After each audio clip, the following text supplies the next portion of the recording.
Selamat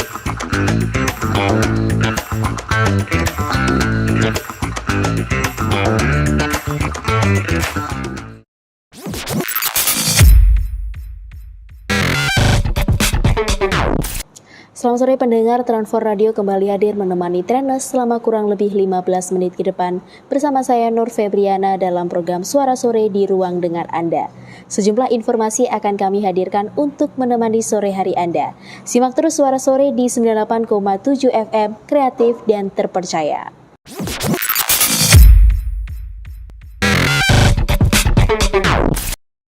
Sampah di tempat pembuangan akhir atau TPS meluap sampai ke jalan. Warga mengeluhkan bau tidak sedap sebab tumpukan sampah yang berserakan.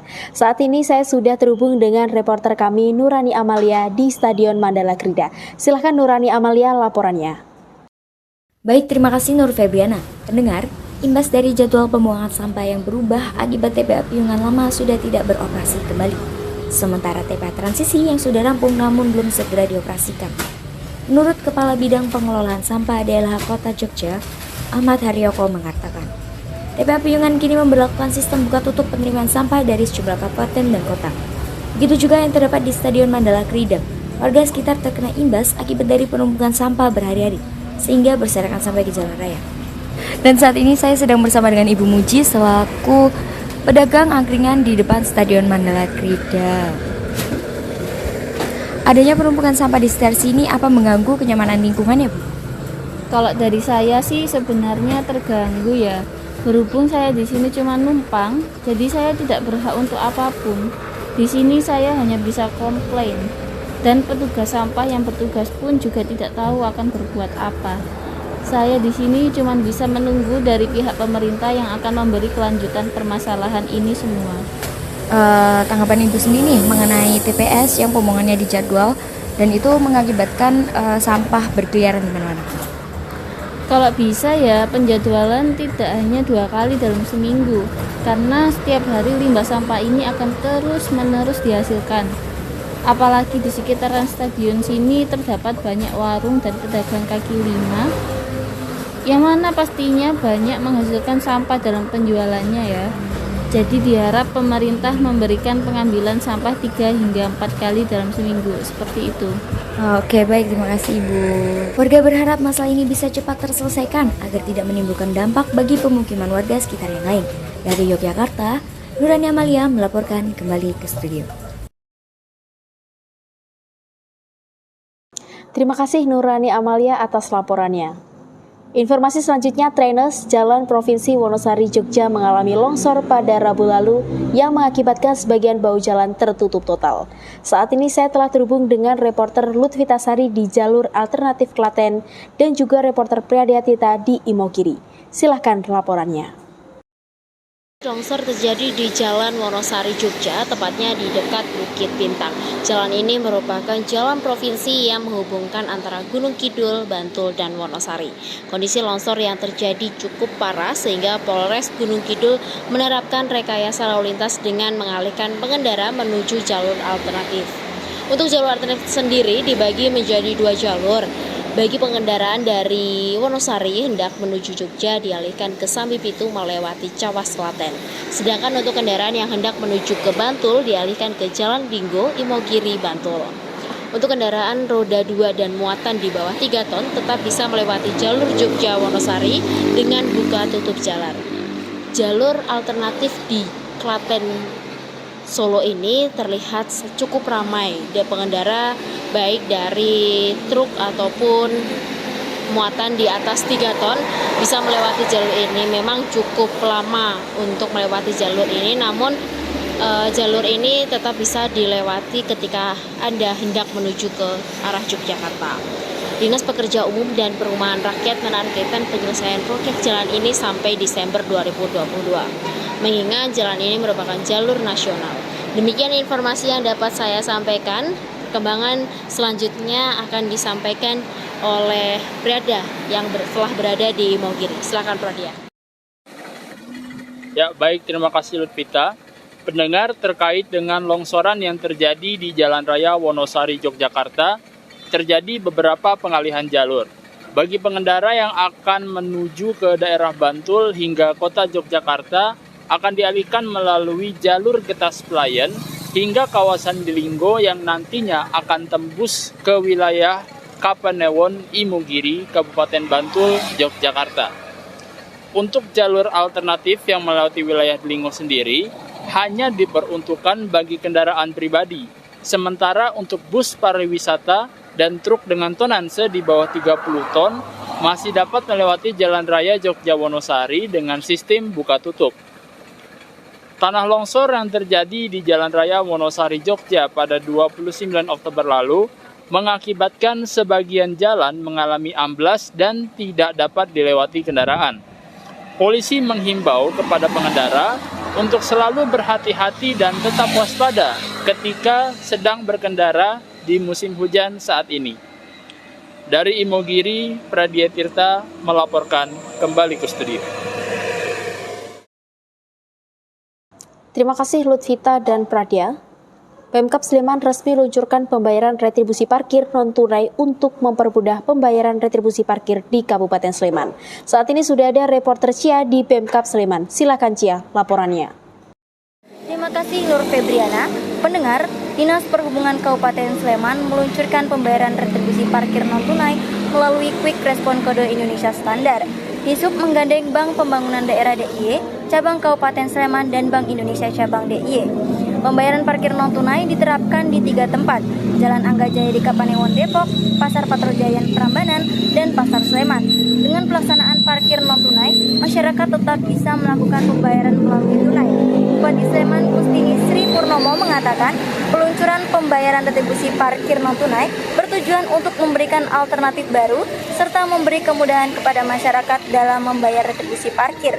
Kustini Sri Purnomo berharap pelaksanaan retribusi parkir non-tunai berlangsung sampai 2024 nanti dan dapat dilakukan di seluruh Kabupaten Sleman.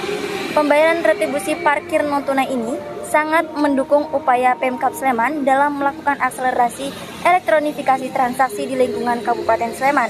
Dari Sleman, Yogyakarta, Elgisia Marasinda melaporkan. Kembali ke studio. Terima kasih Cia atas laporannya.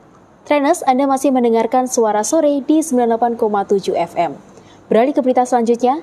Beberapa bulan pasca penyesuaian kenaikan harga BBM, kebutuhan pokok di kota Yogyakarta relatif stabil. Saya sudah terhubung dengan reporter kami, Mutiara Dwi. Silahkan laporannya. Baik, terima kasih Nur Febriana.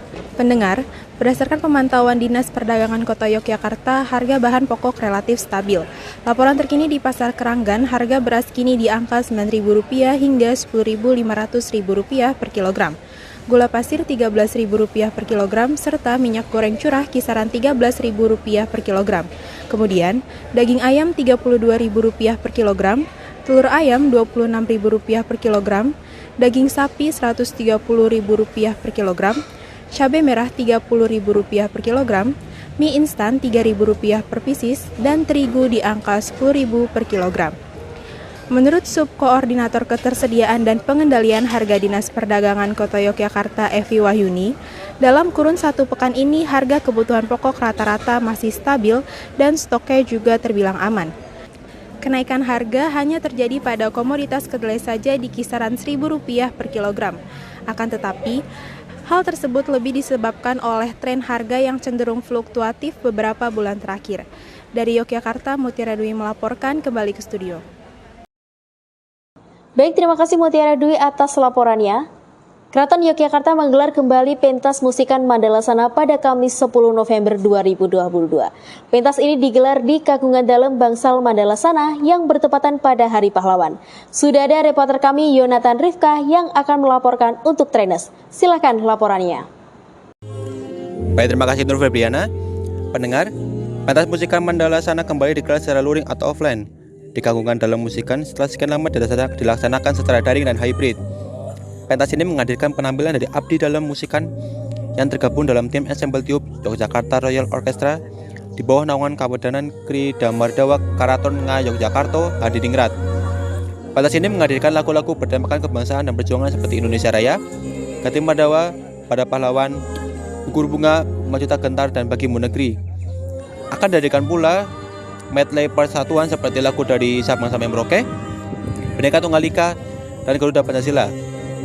Acara ini dapat dihadiri oleh masyarakat umum dengan membeli tiket wisata Museum Keraton Yogyakarta dan tidak memerlukan reservasi. Tiket dapat dibeli di area loket dengan harga Rp8.000 untuk wisatawan domestik dan Rp15.000 untuk wisatawan mancanegara. Demikian yang bisa saya laporkan. Saya Nathan Rifka, kembali ke studio.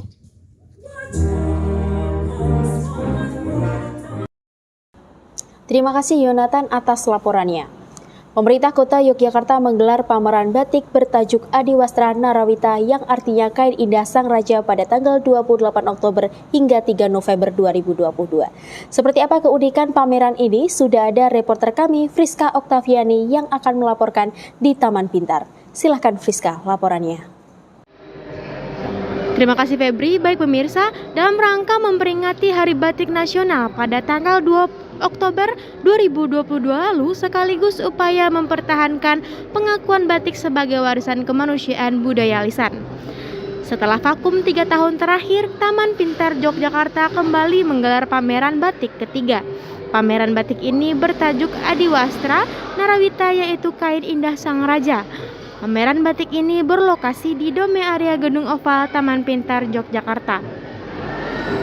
Dapat didengar saat ini antusias para pengunjung untuk menghadiri pameran batik indah Sang Raja, mulai dari anak-anak hingga orang dewasa. Baik pemirsa, saat ini saya sudah bersama Ibu Karmila selaku Kepala Seksi Kerjasama dan Pemasaran UPT Pengelolaan Taman Budaya atau Taman Pintar yang mengelola pameran kain indah Sang Raja. Selamat siang Ibu. Selamat siang.